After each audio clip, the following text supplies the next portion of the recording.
And joined now by Johnson Wagner and Paul McGinley. Johnson, you've been a member of the PGA Tour for 17 years. You were on the call this morning for the announcement. What's your reaction? I have more questions than answers, but it's certainly positive news. I spoke with both Peter Malnati and Webb Simpson after the call, both board members of the PGA Tour.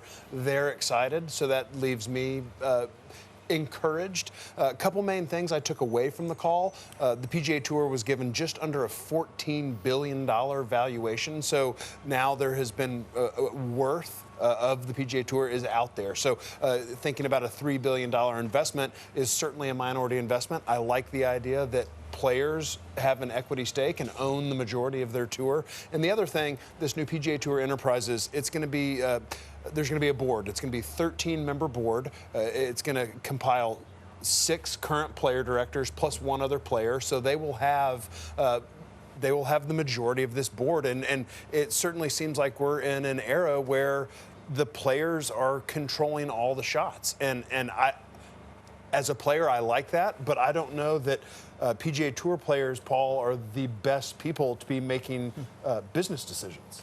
Yeah, absolutely. I mean, that's the value of bringing SSG in. You know, the expertise that's coming on board is not to be undervalued. The PGA Tour needs that now more than ever with what's gone on in the last few years. We need, and they need really experts in terms of driving this business forward. I mean, I see it, Rich, you know, I'm a little bit nonplussed. You know, I'm not a member of the PGA Tour. I'd say I speak for a lot of people out there in TV land who are looking at this going, this is just more rich guys getting richer. And I think that narrative around money has got to be changed. And we got to soon move on to what is the product going to look like? How are we going to make this game better? Yeah, fair enough, Paul, but they had to go through this. They did. To get to a place where they're not talking about it. It was essentially a hostile takeover, and they had to respond, and it was going to get ugly. Yeah, and that's what I was going to get to. You know, this is a business move. I see this as a smart business move. I see, you know, there's 3 real aims here of this, as far as I can see. Number 1 is secure the loyalty of the PGA Tour players that have left, that they're not going to jump at the next waving of a wallet in their direction. So they now have a vested interest in the success of the PGA Tour, that they will be paid for that. So that secures them somewhat. It secures the platform of the PGA Tour. That's really, really important. Secondly, it brings in, as I say, real, credible people in the industry who understand sports franchises. And their job is to drive the business in a very profitable direction and also diversify the income of the PGA Tour that then can be, you know, invested in other areas in it. And I think the third one, and not to be underestimated, is obviously the platform that's now created to potentially bring in Saudi and potentially reunify the game again. So for those 3 big goals that have been achieved with this. So I'm not against it in any way.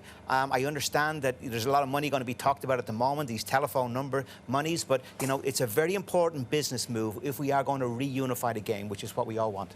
And the main question that I still have, though, and we've been talking about it forever, is what is SSG getting out of this $1.5–3 billion investment? Clearly, it's a long game play that they think the PGA Tour is going to grow over the next certain amount of years. But I have not heard it from anybody yet, except maybe you have a couple ideas of where their return is going to be. I see, Johnson, I see huge potential for this. With smart, savvy business people involved here, there's incredible potential here. Golf is a very, very fractured business. And the ownership of all our major championships and the Ryder Cup and the DP World Tour and the Asian Tour and the African Tour, it's all under separate ownership.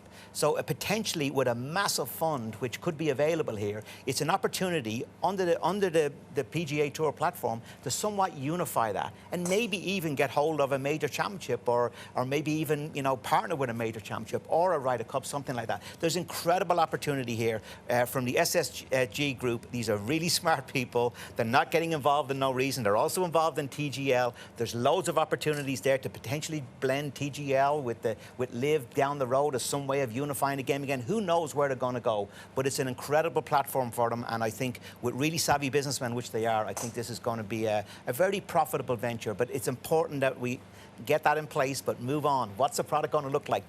Talk to the public more rather than to the players. I know it's important to solidify the players at the moment, but we also, as a product, golf, we also need to talk to the public and excite them of what's ahead. It feels like they've answered the question of how do you satisfy the big names, Tiger, Rory, who did not go to live, as Rahm and Tyrrell Hatton and many others did, by giving them equity based on past achievements. So you know that Tiger is being taken care of in a meaningful way. Because there was that question, what about me? I didn't take the money as Jon Rahm did. And if those guys are allowed to come back and continue to earn,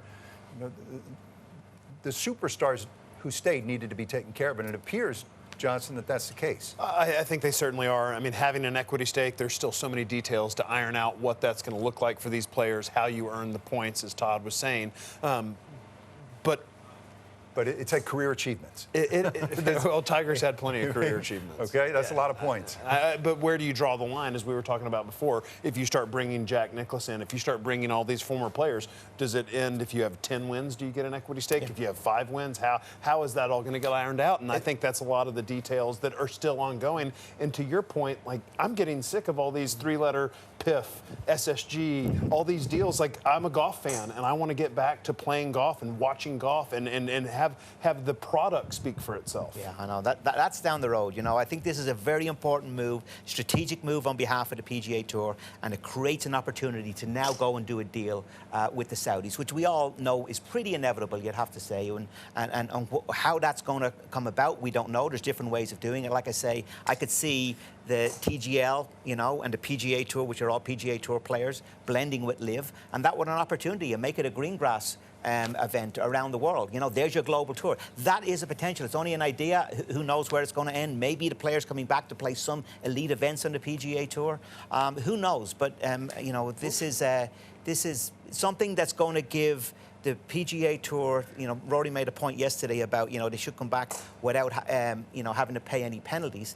And I think this is a way of them gaining money without having the other guys having to pay a penalty to come back in. So everybody wins. But again, it's so much about money here. I'm worried that we're going down that road too much. How do you think Mickelson, Rahm, all those guys, Brooks Koepka over on LIV, how do you think they feel today?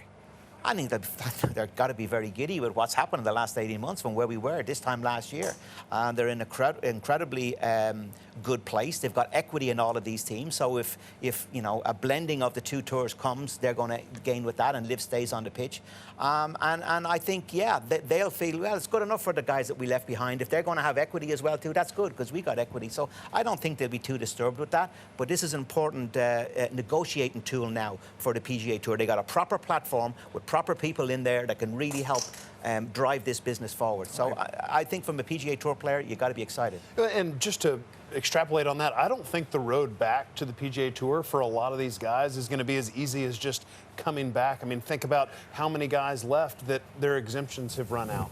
Jon Rahm is a major champion, so he's going to be able to have an exemption for a long time. But you think about the Bryson DeChambeau, his exemption's gone. Patrick Reed, these guys are not just going to walk back onto the PGA Tour. There are so many details to iron out in this whole thing, and that's why it's taking such a long time.